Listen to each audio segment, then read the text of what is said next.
नमस्कार, मैं हूं आपके साथ प्रगति और आप देख रहे हैं टोटल टीवी। सीधा रुख करेंगे लखनऊ का, जहां प्रधानमंत्री आवास योजना का कार्यक्रम जारी है और उत्तर प्रदेश के मुख्यमंत्री योगी आदित्यनाथ पहुंचे हुए हैं। क्या कुछ कह रहे हैं, सुनवा देते हैं आपको।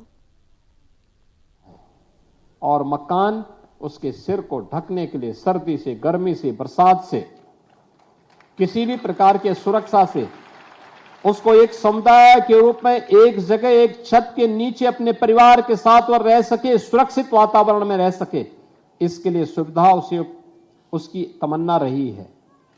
आप सोचिए, मोदी जी ने तीनों प्रकार की सुविधा उपलब्ध करवाई।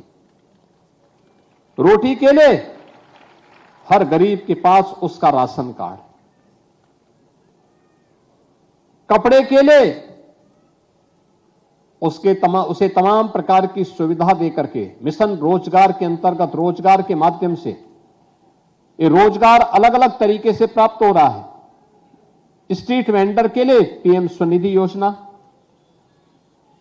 परंपरागत कारीगरों के लिए, हस्तशिल्पियों के लिए पीएम विश्वकर्मा योजना, जो नौजवान पढ़ा लिखा है उसके लिए स्वयं का पीएम स्टार्टअप की योजना, पीएम स्टैंडअप की योजना, और जो थोड़ा पढ़ा लिखा है, अच्छा नौकरी रोजगार कर सकता है, पीएम स्किल की योजना, और फिर शासकीय योजनाओं में ईमानदारी के साथ उसका समायोजन हो, इसकी तमाम प्रकार की योजनाएं उसकी आवश्यकताओं की पूर्ति करता है। और मकान के लिए यह प्रधानमंत्री आवास योजना, प्रधानमंत्री आवास योजना के साथ साथ कुछ लाभार्थी ऐसे थे, कुछ समुदाय ऐसे थे जो छूते थे, उनको हमने मुख्यमंत्री आवास योजना के साथ भी उन्हें जोड़ करके उससे लाभान्वित करने का प्रयास किया।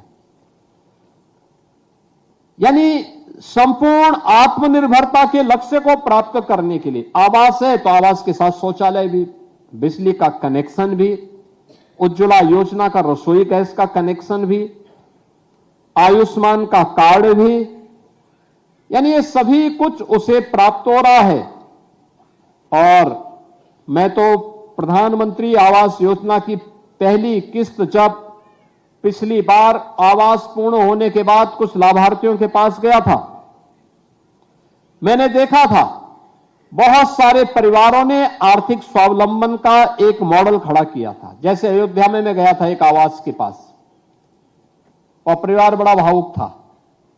जब मैं गया था, उसने अपने परिवार में मुझे आमंत्रित किया और उसने स्वागत किया।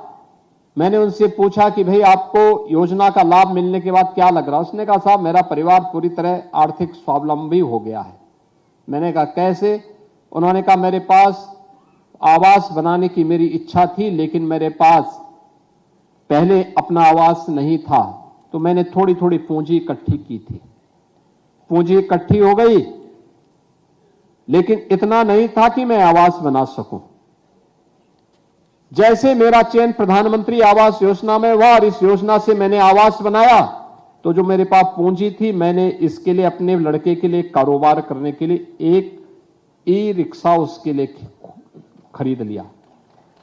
अब मेरे पास एक निश्चित आय हो गई है कि हर दिन मेरा बेटा 1,000 रुपया कमाता है, यानी 30,000 रुपये हर मंथ मेरे घर में एक आय का जरिया हो गया है। मेरा परिवार अब आर्थिक रूप से स्वावलंबी हो गया है।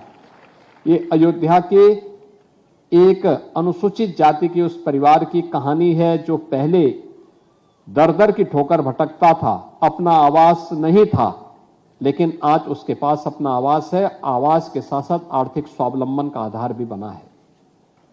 ऐसे ही मैं सोनभद्र में गया था एक परिवार के पास। मैंने देखा कि उसके पास आवास की सुविधा जब नहीं थी, तब वह परिवार दर दर की ठोकरें खाता था, ठेला खोमचा लगाता था। आवास प्राप्त होने के बाद वही परिवार, मैंने देखा कि उस परिवार की महिला लाभार्थी को आवास की सुविधा प्राप्त हुई थी। पति स्ट्रीट वेंडर था,